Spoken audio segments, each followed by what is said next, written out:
It is, and by the way, this show is sponsored by obviously by Rogue Shop. But good morning to you, Jeff. We both were men in black. How are you doing? We are, having seen you in black, I could have put on a different color shirt.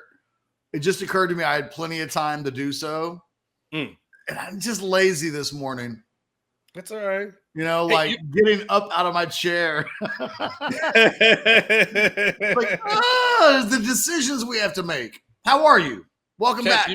You'd be happy that I'm wearing a soccer kind of sweatshirt from one of the teams in the Yucatan where my son is at. So I'm actually representing. I've gone like into hardcore of the soccer stuff now. Okay, so like I've gone from let me go to Austin FC to like, all right, let me go big picture. Let me get Arsenal. By the way, I know we have a big game this weekend. I won't bore everybody with that, but Arsenal versus Arsenal versus Chelsea is coming up this weekend, if I'm correct, right? I am just sitting here watching. I can't believe, even though people are going to go irate at the idea of you even daring to say the S word out loud. I love that you're giving me a future weekend preview. Go ahead, do your thing. No. We'll talk about that on Friday or something like that. But we got that. We got Arsenal after a big win against Man City versus Chelsea this upcoming weekend. So it'll be interesting to see our Slack interactions. Even though the game's kind of early, so I don't know how much I'm going to be able to watch it. And then we also have Texas. But I'm good. I'm happy to be back. Let's talk about Rogue Shop, though, Catch. How's the Rogue Shop products? You want to go ahead and talk about our main man, Richard, and the Rogue Shop and all the fantastic things that place offers? Let me give you a little personal anecdote about the Rogue Shop. Richard sent me a disposable cartridge, and I've misplaced it. And it has greatly saddened me. Rogue Shop is so great that when you misplace the product, it makes you sad. As simple as that. Like, that's how good. So I've gone with the backup, which is not the portable cartridge, but like this other cartridge. I'm okay, but and again, all you need to know is go to rogueshop.com. The quality of your life can be enhanced, whether it's cartridges or gummies, whether your body aches and you need the salve, or you just want to sleep a little bit better, or you just want to feel better during the day. Rogueshop.com. Use that promo code OrangeBloods, one of our favorite partners. Yes, I'm saddened by the fact that I don't have. He sent me something from, it's like LA birthday cake or something like that. Like, I don't even know what it's called, but it's fantastic. Wow. That's awesome. I got to get, there used to be a time Richard would send me stuff. Those days. The thing is, like, I bought a bunch of product. Well, that's probably and then he included some treats. Oh, yeah. All right. So time for me to re-up that. I need to re-up, and then I know Richard and his lovely wife will take care of it. All right, no problems. Tell Richard you want the disposables that he sent me. Okay, They're lovely. So, Catch, we have not been around. You and I haven't talked since last week, obviously. But here we are. It's Monday. The season is going to get started. We got Sark at 11. I'm expecting a lot of Cougar High references this week. And I'll kind of start with you because I don't know where your head's at. I'm not going to do a catch question of where your head's at, but where is your head at as we kind of get ready for the second half of this Texas season, which, by the way, it seems like we just wait forever for this thing to come. And then here we are halfway through. You're like, damn it, man, slow down, because I need some more football in my life. But what are you thinking? You want my big Monday overreaction? Yes. I think Texas fans acted like some bitches last week, and they need to get back on the horse and get ready for a season that, you can even make the case that nothing really changed. Like, nobody died last week. One of the things that absolutely amazed me was coming. So Engagement has been sky high. Traffic on Orange Blood's fantastic. Hundreds of people signing up. The channel's been doing great. Everybody was into the shows. They lost a game, and everybody was like, I want to take my ball and go home. I'm not happy. And it's like, nothing's changed. Even if they, what's really interesting about the outcome is that if they beat Oklahoma, their positioning is not really much different than it is right now. You still want to win the rest of your games. You still have to qualify and get into the Big 12 championship game. And you're almost certainly, I think, going to have to go through Oklahoma again, no matter what. And look, you want to win more than you want to lose, and you'd like to be undefeated. You'd like to be maybe number 1, number 2 in the country, but there is a playoff. Texas is now up to 8 in both polls 1 week after losing to Oklahoma. They're in a fantastic situation. This season has a chance if Sarkisian and the players step it up one more notch.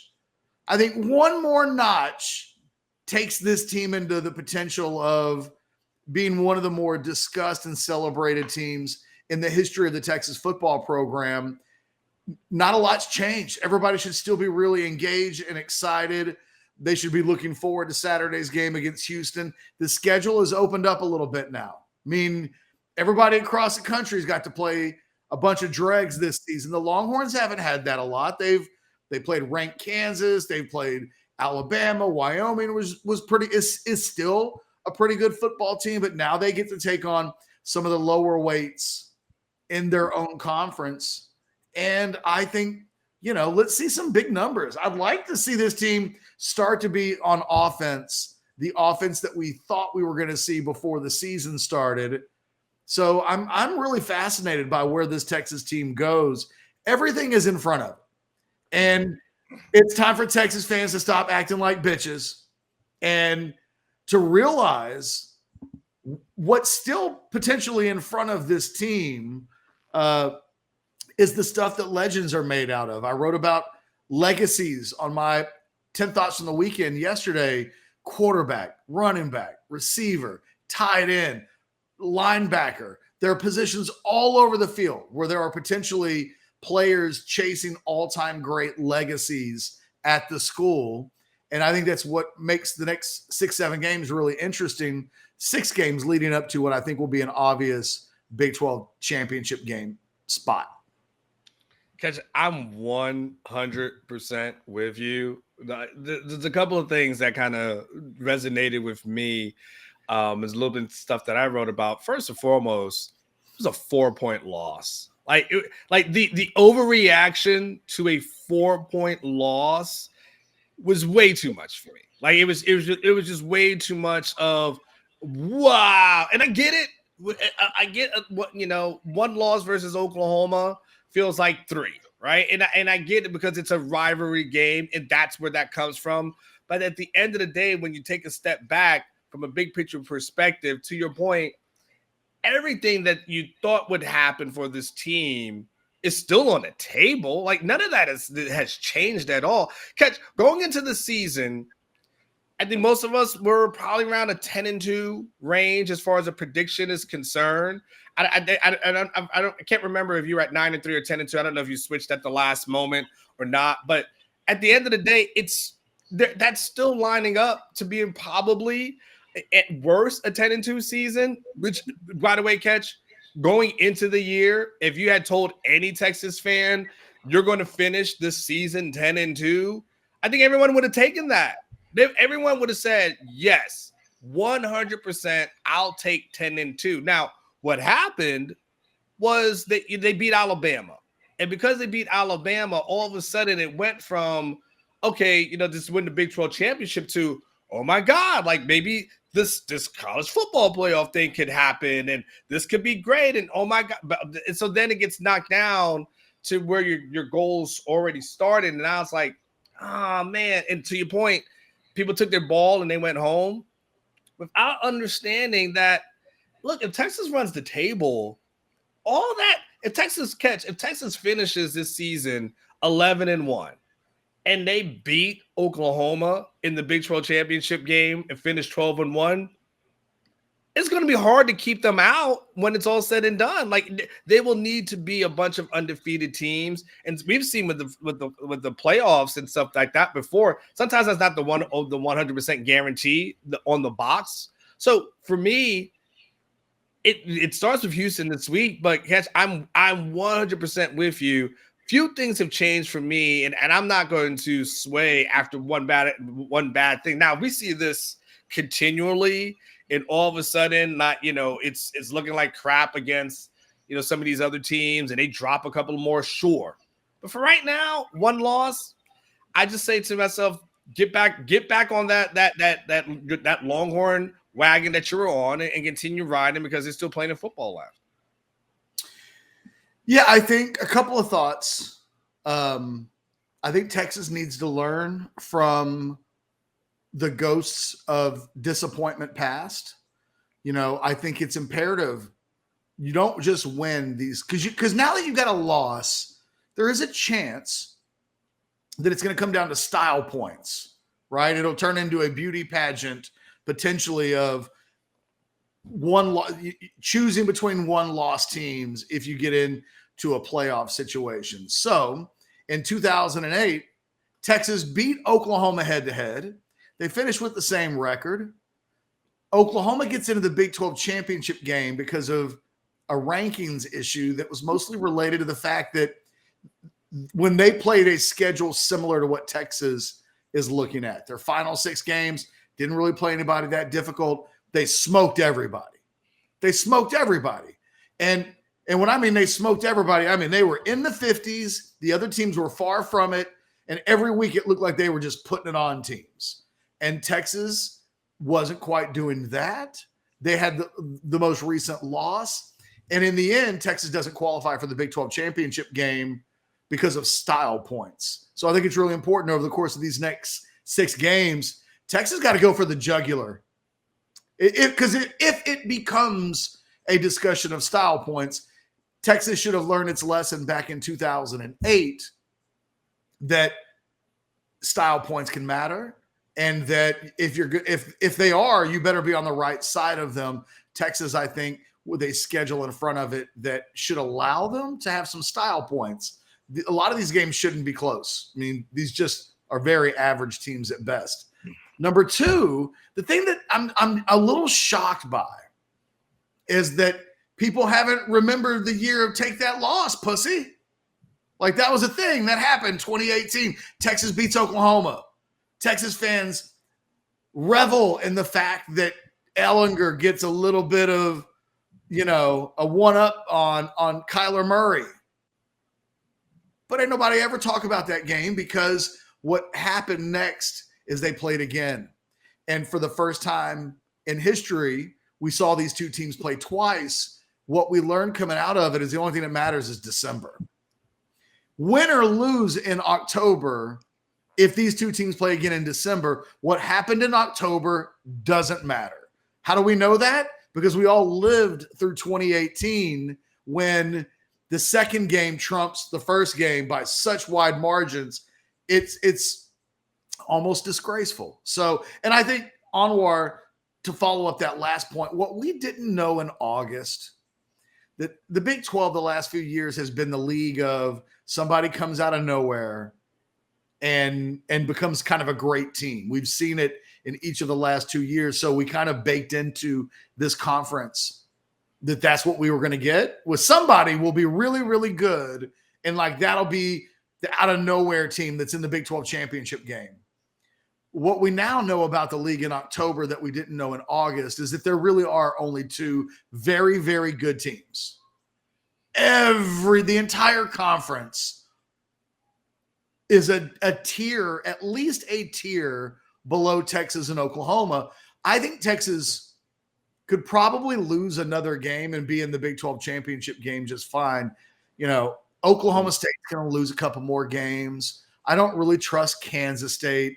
That's about as good as it gets. I mean, it's a team with it's a league with 2 potentially great teams, but definitely very, very good teams. Nobody else is on that level. And the closest thing that Texas will probably play to one of those teams that's kind of good is Kansas State. that should be a game that Texas, I think, wins emphatically at home later this season. I'm with you. And I think there's a couple of things, Catch, as far as the importance of winning out is concerned, because you talked about the style points and how that matters. Is that, Catch, at the end of the day, when it's all said and done, Texas would have beat some teams that were ranked. But at the end of the day, Catch, there may be only one team that Texas has beaten or defeated at the end of the season that's actually ranked in the top 25. That'll be Alabama. Like, to your point, when we look at the Big 12, it's cannibalizing itself to the point where week in and week out. I mean, Houston beats West Virginia over the weekend. You're like, Houston, like, I thought they sucked. Oklahoma State came out of nowhere and decided, like, oh, I guess we'll play football again. And so all of a sudden, Oklahoma State decides that they're going to, put up a victory. Iowa State is somehow – has a win, and they're 3-1 in the conference at this moment, sitting at number 2. But that's only just because Texas had, I don't think Iowa State's had a bye week at this point. But everyone's cannibalizing each other to the point, like the team. I think two wins, 2 losses, Catch. You may not even have to worry about a tiebreaker scenario, to be quite honest with you. No, I agree. That's what I'm saying. Like this season. The worst case scenario, I think, for Texas right now is they somehow lose one of these last 6 games, but I still think 10-2 gets them into the Big 12 championship game. So it's only about adjusting the sky high, goals that everybody has for this team. And this team's going to be look, the only thing that changes this is a quarterback injury. It's the only thing that potentially sidetracks this season. And look, I'm not trying to jinx anybody. I'm pointing out the realities of, if you look across the Big 12, it feels like almost every team in the conference has lost a quarterback. Texas Tech is down to their 3rd quarterback. Kansas is down to their they've been playing Jason Bean. All across the conference, there are backup quarterbacks all over the field. It's a reminder that this sport can be a tough one. I mean, guys get hurt. Georgia could be without Brock Bowers for the rest of the season. Does that change their national championship run? I mean, these are the things that teams deal with. And the Longhorns, I'm guessing, over the course of the next 6 weeks, will lose somebody. Somebody will get injured, and you just hope it's not your quarterback, because I think anything other than the quarterback, there's no reason, none. As long as Ewers stays healthy, there's no reason for this team not to be back in against Oklahoma in the Big 12 championship game. So like I said, there's no reason to have a sad face on. This is a season that sets up to be as exciting or more exciting as any season in the last 15 years. Yeah, I mean, so for you, Super Chat came in. Thank you, Aaron. A Super Chat came in from Texas Boy. He goes, I will own up the BJ. Okay, I was like, wait, got it. Has been heard all week, but ready to move forward. H-Town does worry me, though.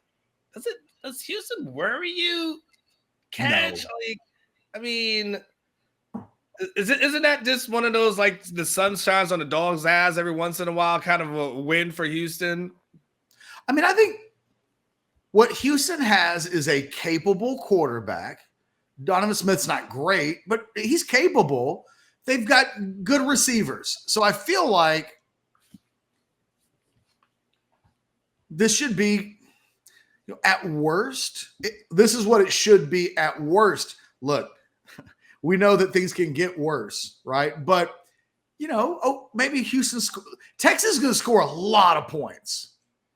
Houston may score some points, but it's hard for me to believe that Houston can score enough points to hang with Texas. It will take something similar to what happened against Oklahoma. You'd have to be upside down on the turnovers in such a way that you can allow anybody into a game. In Texas, you mentioned this last Monday.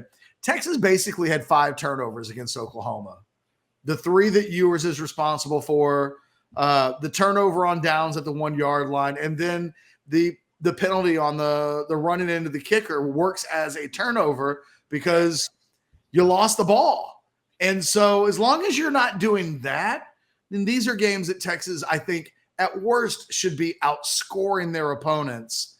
I think Houston has a chance to put up a good fight, but I don't know that I expect more than a nice little tussle. Mayweather would get into some of these fights where through 4 or 5 rounds, because he wasn't always the most active guy, people would get excited, like, oh my God, we got a fight on our hands. And then at the end, it's like, and the winner by unanimous decisions, 118-110 across the board. Yeah, correct. You're like, wait a minute, I thought we were watching a fight. Yes. Remember one of those fights when Shane Mosley hit him one time? We're like, oh my God, he got hit. that was only the highlight of the fight, was that actually Floyd got hit once. Well, people did that with McGregor. It was like, oh, McGregor's winning the fight. That's yes. You mean Floyd is selling this well enough that it looks like a fight? Yeah. Because Floyd could have ended that in a round if he really wanted to. Correct. Well, it was about that money. So are you willing to put that defensive performance as a one-off? Are you willing to say what you saw in the first 5 games overrides what you saw versus Oklahoma from a defensive standpoint? Kind of. When that game ends, we are kind of back to square one with where our concerns for this season. By the way, when I did pick 9-3, but I thought the Big 12 would be more respectable. It's hard for me to look at any of these last 6 games. TCU will be the toughest. But, and that may legitimately be a tough game. But the rest of the schedule, I thought like BYU and the likes of Baylor would be better than they have been. The Longhorns don't really have a great pass rush. I mean, after Alabama, we were getting our Anthony Hill and Ethan Burke each going to have 8 sacks this season. And when I dared say, whoa, those – you're taking sack numbers for granted. If you think that multiple young guys are just going to have 8 because they got a couple early on. Burke hasn't had one since the Alabama game. Hill is, I think, emerging as one of the best players on this defense, but he's not automatically the answer to the pass rush. Linebacker, and look, the thing that I think was most alarming among a lot of alarming things on Saturday was, God forbid, Jalen Ford have an average to below average game, because suddenly it was a defense that lacked playmakers.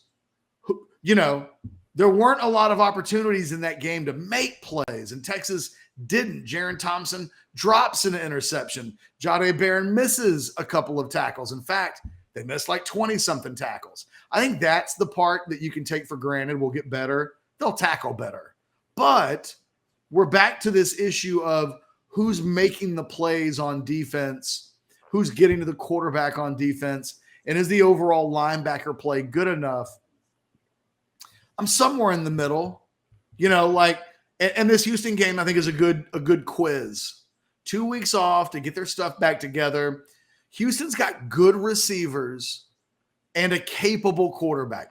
This will probably be the third best quarterback that Texas will have played after Jalen Milroe and Dylan Gabriel. So of all the teams they played, I think a healthy Donovan Smith is better than everybody else that Texas has played so far. So it should be a good little battle. Like, this should be a good test for Texas. Go on the road, capable quarterback, good receivers, show us that you're for real. I'm really excited for Saturday because it's the kind of game that could be tricky if they mess around and let it be. If they're really championship quality, though, they come out and by the middle of the second quarter, they've asserted some will in this game. And that's what I want to watch this game for. What level does Texas respond to after the loss? Do they come back and just lay it on somebody and set the tone for, this is who we are from here on out? That's what I think we'd all like to see. I think for me, it's the major question of this game. Is this a 48-20 game, Or is this a 35-27 game, 35-30? It has a chance to be either. God help us if it's the latter, a close one. God help us is one of those games there, catch, because I don't know if a close. I don't know which would they would consider worse, a close win versus Houston or a loss versus OU. I feel like both would kind of feel like L's in the Texas vantage point. But it is very interesting though, Catch, because you are correct. It's funny when we did all these shows before the season, it was like, so how many Sorrell going to have versus Ethan Berg? So I mean, I feel like when it was all said and done, the math was like 40 sacks. When it's all like Sorrell's going to have at least 10. Ethan Berg is going to be like 8 or 10. So that's probably like 20 right there. The guys up the middle, I mean, that's like at least 5 each, right? So we're at like 25, then we start bringing in the Alfred Collins and the Vernon. I felt like people have talked themselves into like 30 sacks from that group. And as you understand, like sacks are really a hard thing to come by, and it's not the easiest thing to do. And we're seeing that it's easy to talk yourself into it. And I think T'Vondre Sweat has kind of lived up to his billing, and I think Byron Murphy, definitely has. But I definitely think from the edge standpoint, you got to see a little bit more productivity from those guys, and in getting to the quarterback and affecting those guys and putting them down on the ground. Like again, T'Vondre coming through the middle is great, but you need a little bit more. I'm willing to one off the Jalen Ford thing. I think people have asked if he was concussed or something to that effect, but I'm willing to one off that because how bad do you have to be on where it's like, was he concussed or did someone like slip him drugs? Like, yeah, not good. Not good is the answer to that one. He'll be fine though. Yeah, but the body of work for him has suggested that he'll be better, going forward. The questions about the secondary will be interesting. I know people have asked about like Ryan Watts, but that the secondary. Let's just face it, man. There's some times that they didn't do their job. And what was concerning about the most concerning thing that Sark said last week, Catch, out of everything, was when he started talking about that last drive.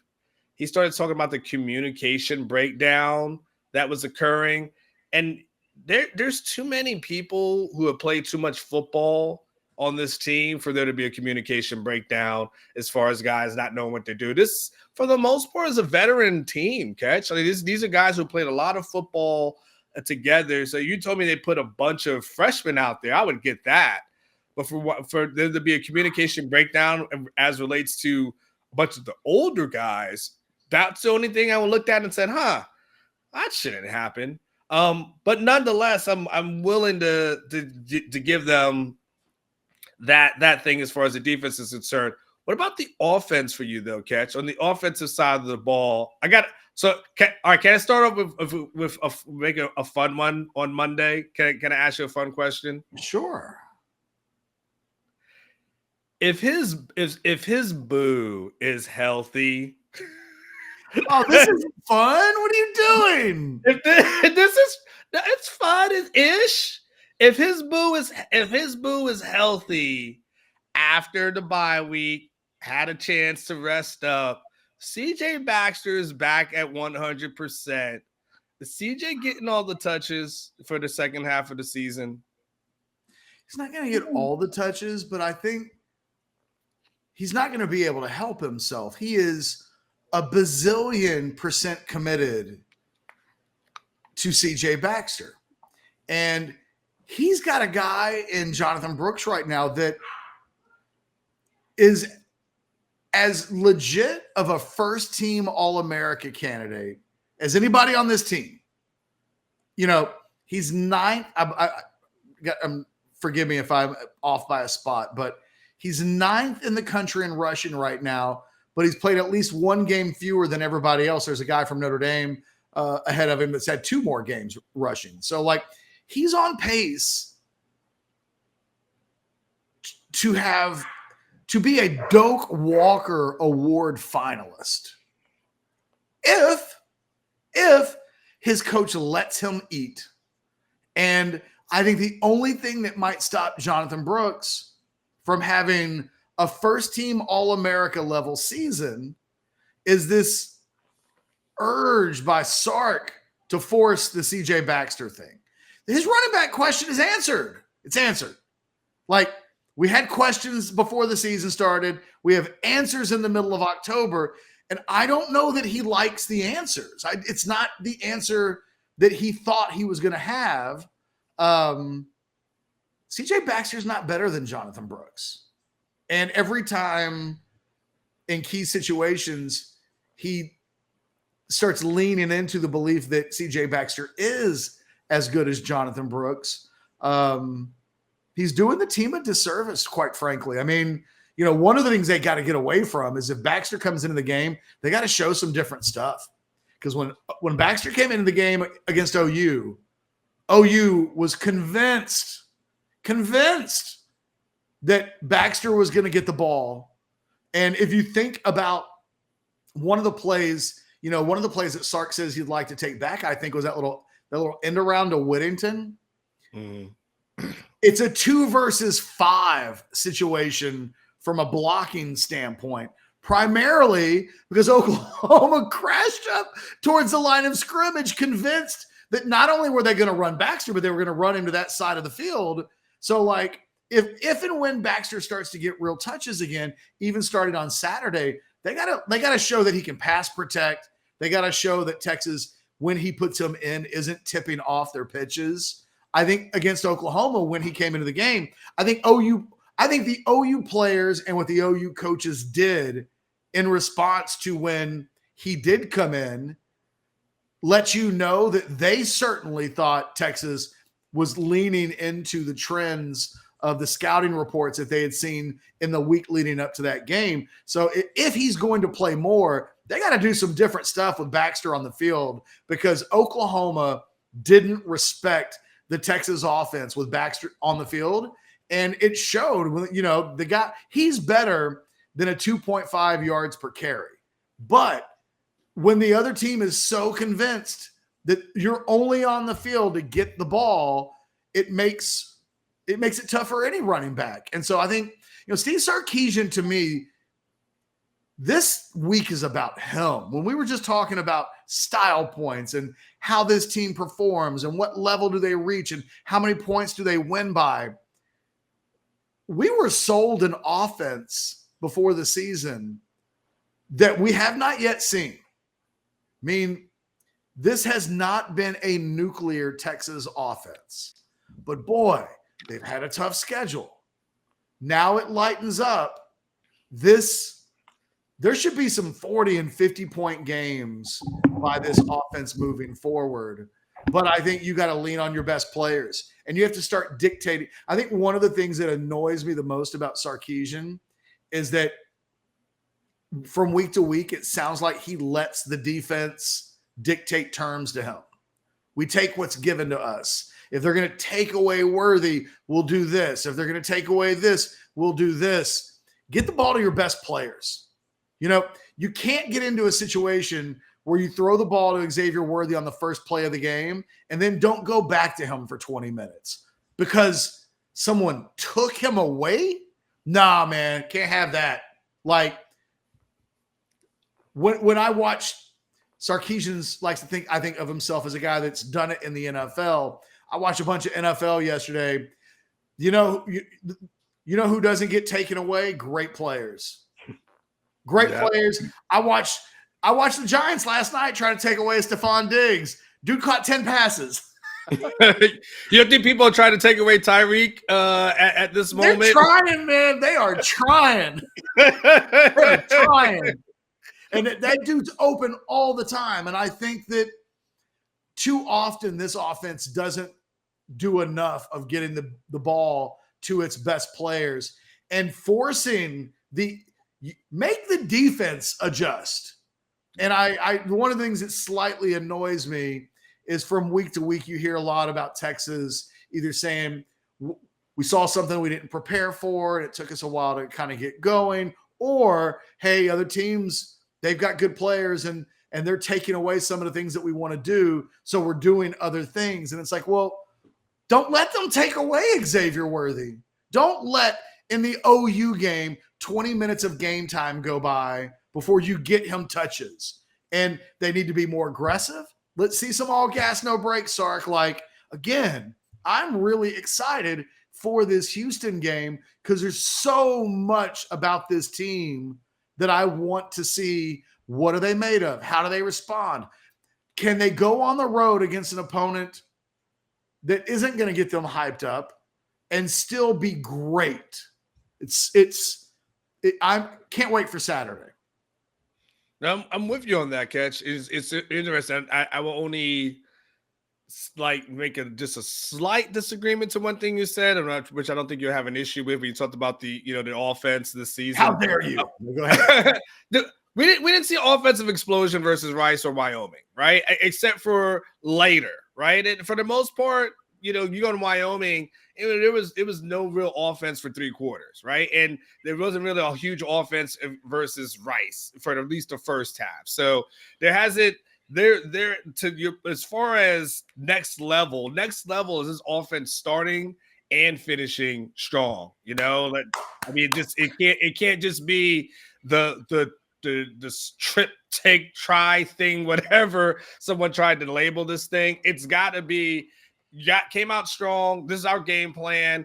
We inflicted the pain on them, and we continue doing what we do, start to finish. It is what it is, but it can't be just in spurts. It can't just be here. And I understand you can't score in every single possession. I get that. I 100% get that. But I also don't think you should be, to your point, of this Floyd Mayweather defense mode for the entire game, hoping to eventually just land a couple of things here and there. I think if the Texas offense was a boxer, Anwar, they'd be Floyd Mayweather. They would be Mayweather, right? They would be. It's a great analogy, right? It would be, because it's just defense, let's defense, and then eventually I'll just jab you, and like you said, I'll win eventually. Yes. But you're gonna go and say, man, you could have won those early rounds a lot better, couldn't you? It's like, well, we won. It's like, well, yeah, but we'll see if that's the long-term thing of success. I think, to your point, what Texas has working for itself to a certain degree is they don't have a lot of killers left, but they do have tricky games. And K-State's clearly is going to be a tricky game. TCU, like to your point, at Fort Worth, I've seen that show way too many times of a team going into Fort Worth thinking, we got this. And that place gets a little bit loud and a little bit rowdy. Texas hasn't done enough against TCU in the last decade. Forget about last year. Correct. Gary Patterson, when he was still coaching, was Texas's daddy, man. Like the scores were like 202 to 50 over like 7 years. You got that game cannot completely be taken for granted. Texas has not earned the right to take a trip to Fort Worth for granted. No, not at all. not zero, to be quite honest with you. So no. So there are some tricky things left where if Texas thinks they can just sleepwalk through it and get through it, like that's not going to happen. Like it's just not going to happen. For the most part. I mean, we didn't expect Dillon Gabriel to be who he was, and all of a sudden it became inch mile. Oh wait, you're gonna let us, we can run the ball on this thing? All right, well, cool. Dillon Gabriel all of a sudden is like is rushing for over 100 yards. Like there's certain things they'll have to be on their P's and Q's about, going forward. Catch, before we get too far, and I know we're going to about 20 minutes left. Let's talk about specs. Rogue is one of your favorite ones, and that's one of my favorite ones. That's tied with me for specs, Catch, because specs has the great low prices that we need. It is got Monday Night Football tonight. Catch, you probably need some specs because you are in a dogfight in fantasy football. If I looked at the scoreboard correct. And so if their specs needs to be in your life, even though it's not, maybe your household. But nonetheless, Aaron, let's go ahead and look at specs. matter what you're needing, Specs same-day delivery can save the day with our Specs app or online shopping. From world-class wines to hard-to-find spirits and craft beers to gourmet foods, delicious snacks, and spectacular sweets. It's Specs. Cheers to savings. Yeah, man, go to Specs online and take advantage of the same-day delivery. You're gonna be watching Saturday's game almost certainly on War in a game at home or somebody's home. Nobody wants to go to Houston and see that thing in person. So it's a TV weekend. Let Specs just stay home, let them deliver, and have the weekend of your life. Catch, by the way, many years ago, it's 2 years ago. You told me about like Arkansas and that's a rowdy place. What should I expect when I go to Houston? Does it have an atmosphere there at all? Whatever atmosphere they can muster up, they'll have on Saturday. So okay, gotcha. It'll be generous. I mean, it is. Have you ever been to a JV football game? It's kind of like the varsity. Like cheerleaders will show up. People sit in the stands. They have officials. Like the same officials that do the varsity games will come do the JV games, right? Yeah. But it's still the JV. You're going to a JV football game this weekend. In terms of gotcha. Atmosphere, not in terms of quality of the opponents. I'm not calling the Houston football team a JV team. You're asking what to expect when you get there. I mean, it won't feel like the best of the other places that you've been to. But, I've been to JV football games where like crowds get gassed up. Sometimes 12 people in the stands can be as impactful as 500, So, it kind of is what it is. By the way, I don't give a damn about my fantasy team tonight. You don't? No, because I got Phillies, Diamondbacks going on at the same time as Cowboy Chargers. So my fantasy team is third on the list of things that I'm paying attention to. And quite honestly, the Cowboys going to get second place. I'm all about Phillies, Diamondbacks, game 1, with all due respect to Monday Night Football. I was more about your fantasy team than the Cowboys themselves. I'll never be a fan that says my fantasy team is more important than my actual favorite team. But as long as I'm still undefeated, I want to go. I want to go for it. So I'm 5-0 with a chance to go 6-0. I cannot remember the last time, and I don't know, man. It's been a long time since I've been 6-0 to start a season in fantasy in the league that matters, right? I've been in other leagues, and I've cakewalked my way to championships in other league. In our super competitive league, the only league that I now play in, I'm much more likely to be 2-4 lately than 6-0. So go Reno Hightowers. No, it's really good. Hey, I'm about to go to potentially. I think it's going to be 4-2. You were ready to give up on the season 7 days ago, and I was like, yes. You were like, I'm ready to give up. I was thinking about big picture things in life. Things I could be doing. You were about to be at the fuck them kid stage of fantasy football. I could see the Jordan scowl on your face, and now you're like, "Oh, hey, maybe 4-2." Well, what's giving me hope is and I want to talk about Ryan Wingo. What's giving me some hope is that I started getting trade requests from Alex, but then was it Swindopoulos? That's Byron, right? Yes. He's been sending me trade requests every week the past couple of weeks. I start thinking to myself, first of all, you can't trade with a guy whose name's Swindopoulos. Your team name is called Swindle, right? I can't even feel good about doing that. But nonetheless, all right. So while I was away, Catch, you guys had I'll put it on Jason Sukumel, because all your updates were nice and positive. And so for the negative updates or somewhat there was a Ryan Wingo update, Catch, about might be leaning towards Mizzou. And I just kind of, as a recruiting guy, I just want to get your perspective on not only him, but where Texas is at recruiting wise at this moment. Because as I looked this morning, I looked at the Rivals top 25. I didn't look at your Lone Star per se, but I did look at their top 25. And I'm sure there's some similarities. Texas has 3 guys committed in the top 25. Obviously, Ryan Wingo's out of state, so that doesn't necessarily count. But I'm curious your take not only on Wingo, but where Texas is in state at this moment. With hell, I mean, December's right around the corner. One of the reasons why Colin Simmons was so important, for beyond obvious reasons, right? 5-star player at one of the 3 most critical positions in college football, quarterback, left tackle, edge. Like those are, I think the consensus big 3. If you can get a super talent at one of those positions, it can change a program.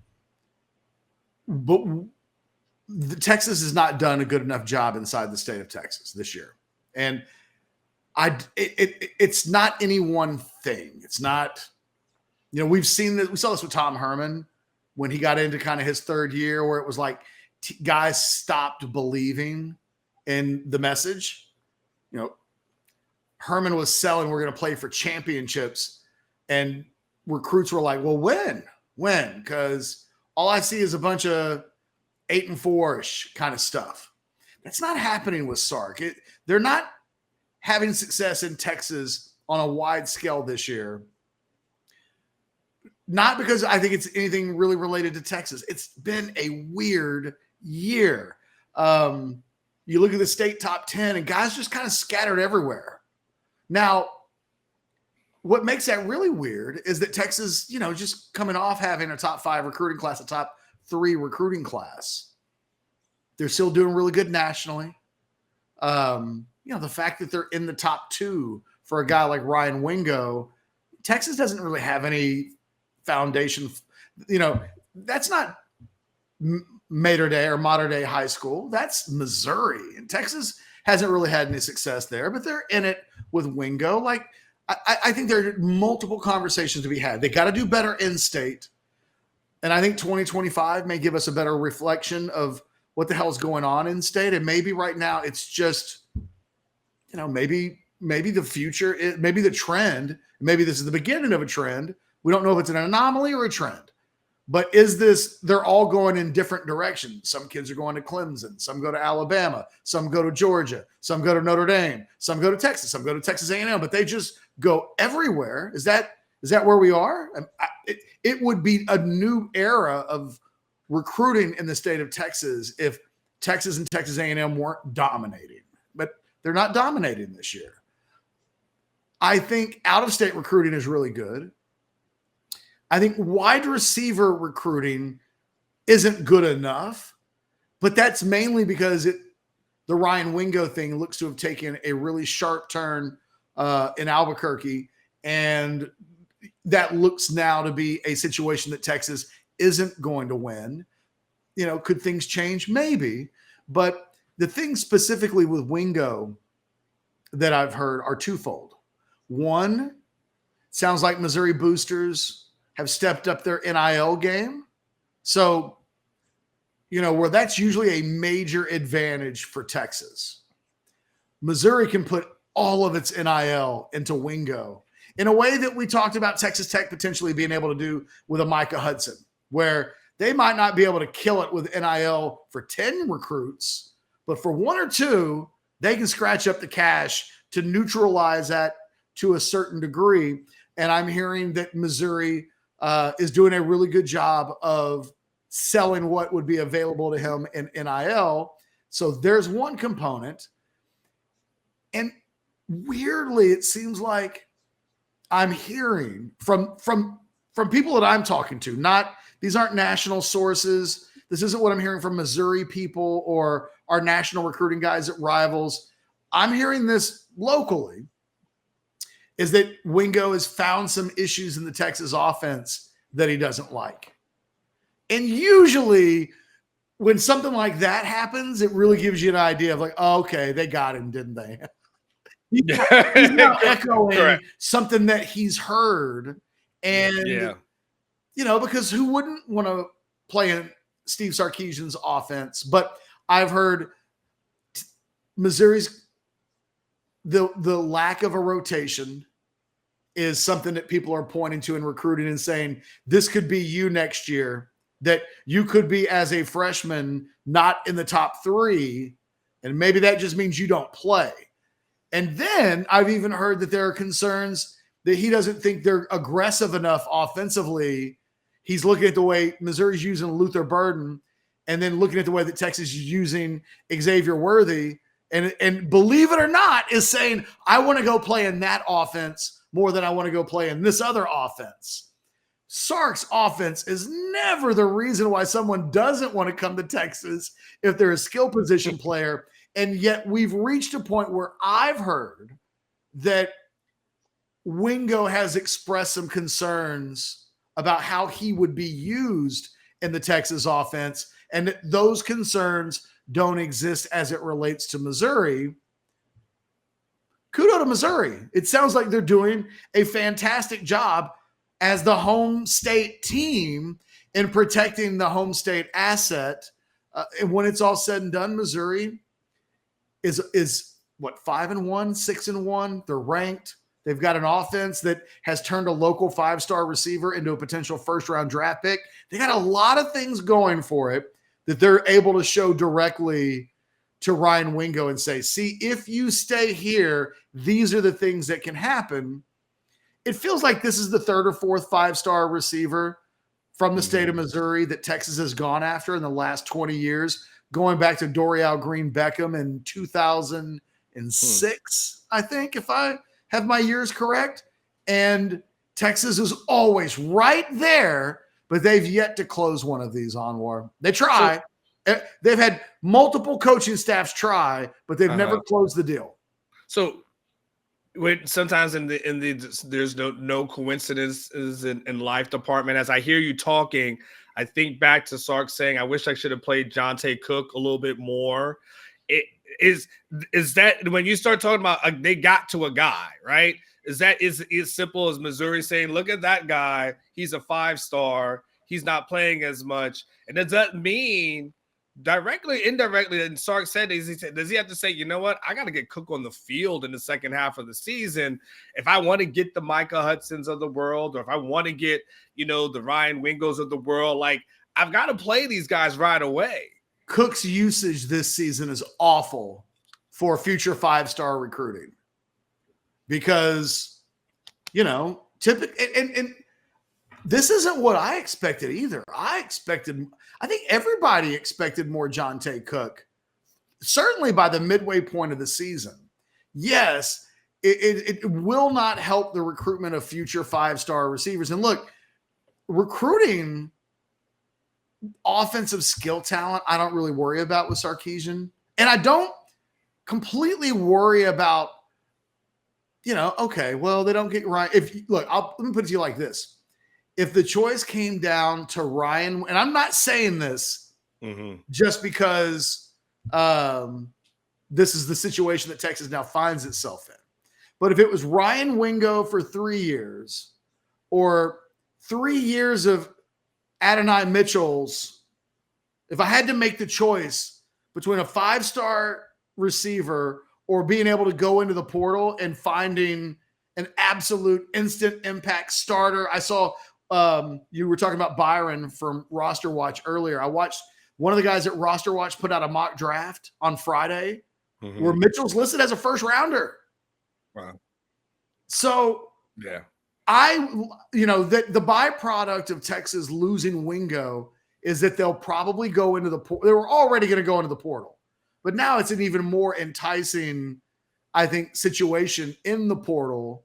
I think Texas will be fine, but it doesn't help recruiting elite high school prospects if the guys you get in that were elite high school prospects. It's one thing if they play poorly, right? I mean, let's say you're recruiting a 5-star running back and you look and show them CJ Baxter. And it's like, well, he hasn't had a bunch of carries, but you can explain, like, he's been hurt. He's had ankle injuries. We've got another guy that's rushing for, potentially 1,500 yards. Like, you can explain that. But I don't think you can explain Jonte Cook not playing at all, especially like on days when they could have used him. I mean, Adonai Mitchell played poorly against Oklahoma, certainly compared to what we'd seen just the previous week against Kansas. There were some effort issues. He wasn't producing. If you can't get in the rotation on a day when Mitchell doesn't have his fastball, when exactly are you getting on the field? I think it's one of the things that Sarkisian's got to figure out in the last 6 games of this season. They got to get Jonte Cook involved, and they got to get him more playing time. But they almost never take Worthy and Mitchell out of the game. I mean, those guys play 90% of the offensive snaps, and that is not by accident. That's by design. So it'll be curious to see on Saturday, does he get 5 snaps? Does he get 15 snaps? It's hard to imagine he would get more than that. But yeah, man, there are no accidents in life. And how ironic that in this season where we expected Texas to go nuclear on offense, that the passing game isn't sexy enough for the 5-star receiver that you're recruiting, and that somehow Missouri's offense seems more enticing. But hey, if you were a 5-star receiver and you're thinking about going to a school and they had another 5-star receiver and that guy never played, what would you think? You'd be like, huh. I mean, at the very least, you can't say that couldn't happen to me. It could. It is literally happening. So I don't think it's a big deal. Like, I don't think this is a reflection on the general state of recruiting at Texas. They just landed Brandon Baker literally just a couple of weeks ago. He's a 5-star kid from California. So, like, let's not overreact to what the Ryan Wingo recruitment represents. And look, the elephant in the room, and I am not going to make a big deal about this, Anwar. In fact, I haven't said it at all, ever, but I'm going to say it now. You hired a receivers coach with no recruiting background. It can't be a shock in year one that recruiting at that position is a little bumpy while he tries to figure out how to get his recruiting on. And you've got Chris Jackson manning the Ryan Wingo recruitment, and it's the first recruitment of that kind that he's ever been involved in. Like these things, it can't, nobody should be like, it shouldn't be that kind of reaction when you look at the things that Texas has on some level volunteered for. Another level, like, there's just circumstances, and it just kind of has evolved the way it's evolved. So I guess I got to get going. But just real quick, I got one more for you, and I know you guys will have more on this when you do your show at noon at some point. But obviously, I'm in Mexico. It's funny that Dale Coleman said he hoped I wrapped up. The reason I was in Mexico because I didn't wrap up many years ago. There's some irony to that one, Dale. I can tell you that much. But nonetheless, Catch. Jimbo Fisher. I just real quick, and I know you'll have more thoughts, and I know this is slightly off topic, but I do want to hear from your words first, though. My gosh, another L.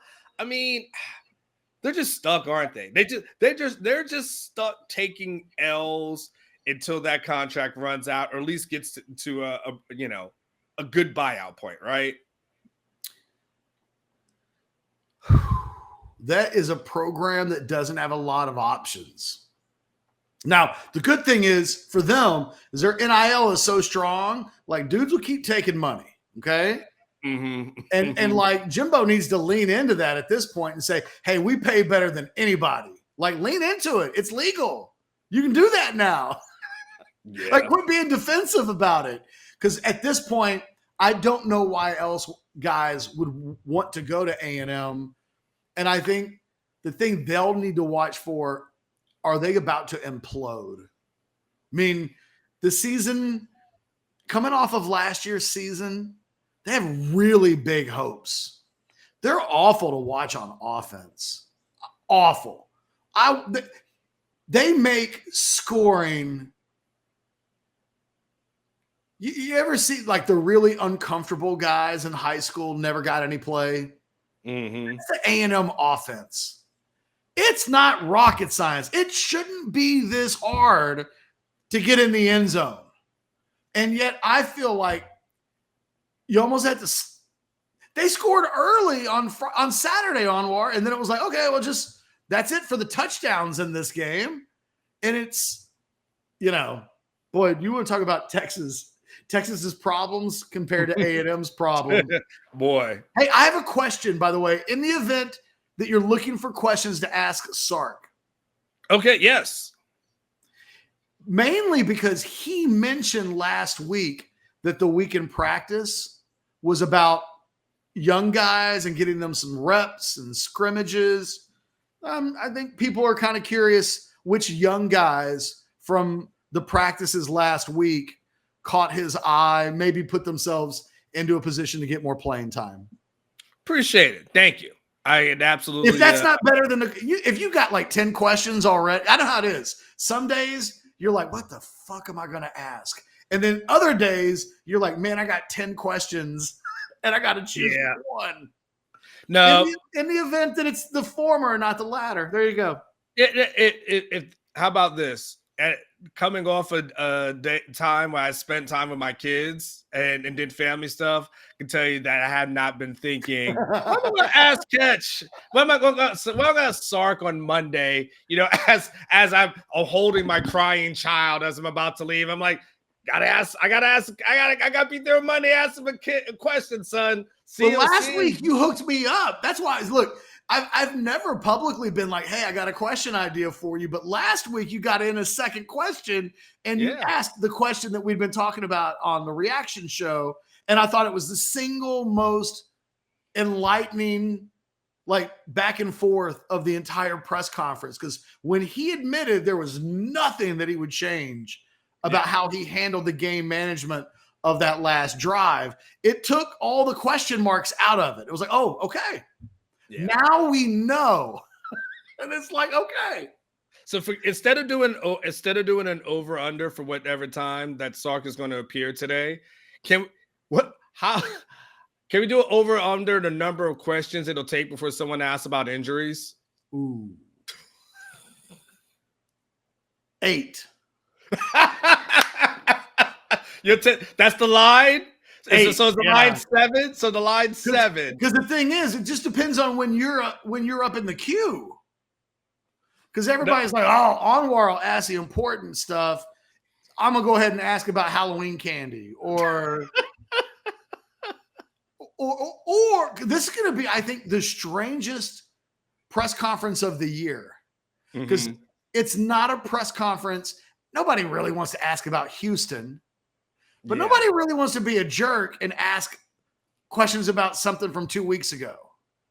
So you're left with, I can ask anything, but I don't want to ask this, and I shouldn't probably ask this. So what people ask today could be absolutely fascinating. Like this, it's probably going to be the wildest thing. You're probably going to have someone, hey, what do you think about Ryan Sanborn? Say, what do you think about like this guy? Like, it's probably like, how's DJ Campbell coming along? Like, it probably is going to be the most randomest with no flow kind of press conference ever. There'll be no rhyme or reason for what questions come first, second, third. It's going to just be like a big old like a bingo game. All right, get out of here. Yeah, by the way, I'm pretty sure I broke my toe. So at some point after this, is it like a bad color?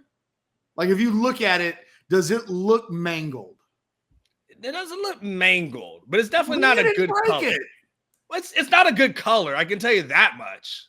I mean, I feel like when people break bones, they look at their foot and go, oh, it's broken. Yeah, but it's a pinky toe. You can still operate technically with the pinky toe. Yes. Not like you shot it off like Harlem Nights, but damn it, man. So I'll tell you real quick. You'll appreciate this. I took my kid to a trampoline place, right?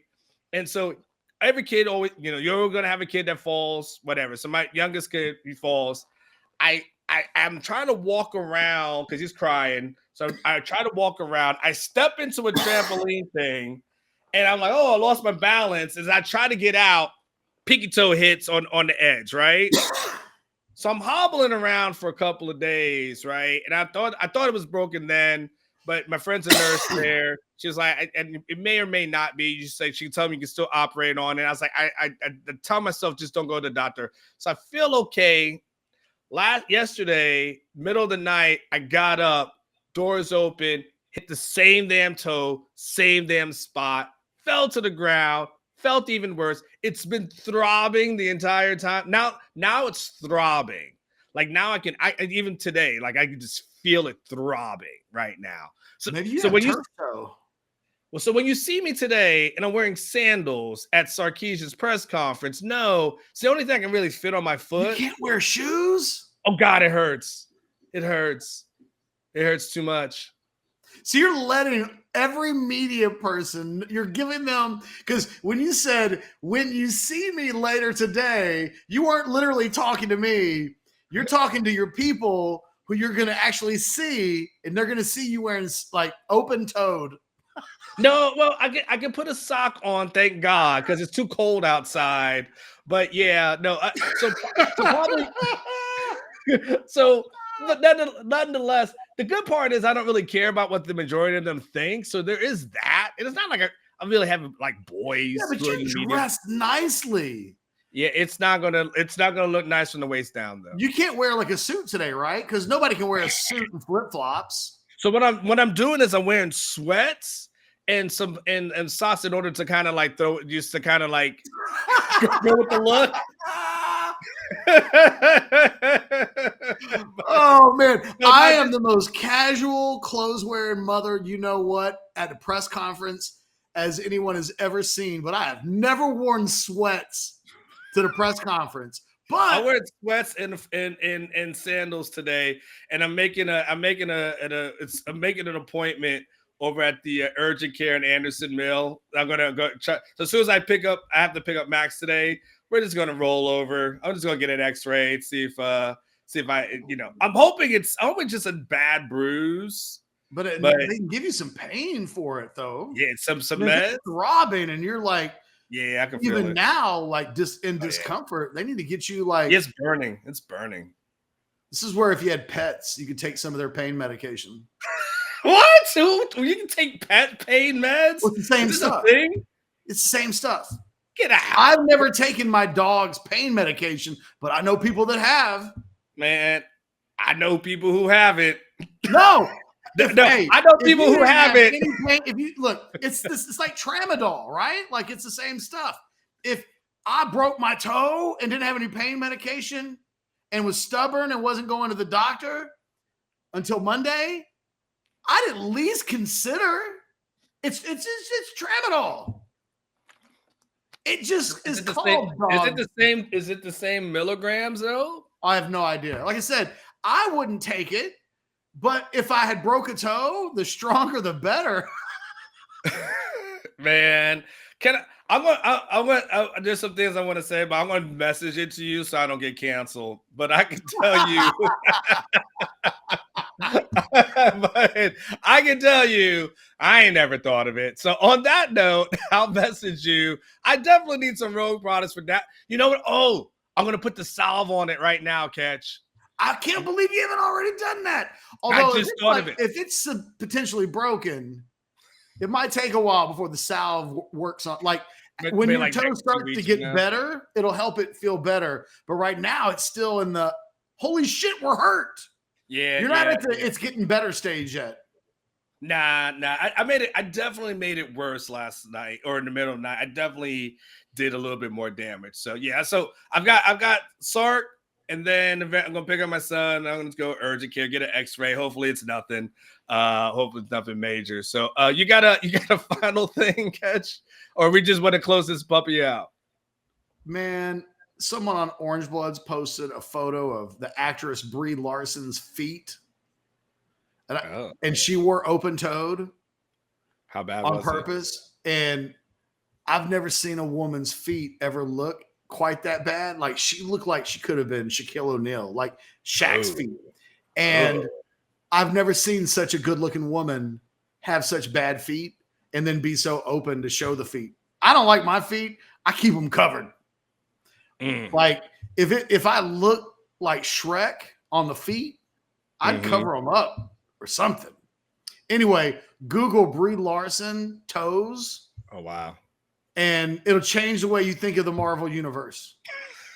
On that note, thanks for watching Overreaction Monday, where we got toes and everything going on. There are people right now who are Googling Brie Larson toes. They'll see. You guys give your full report to Catch on his show. That may be a buy or sell question for Chad later. All right. On that note, see you later. I will see you next week. Thanks for checking out Overreaction Monday, and check out the rogueshop.com. Use our promo code orangebloods.com. You guys take care. See you.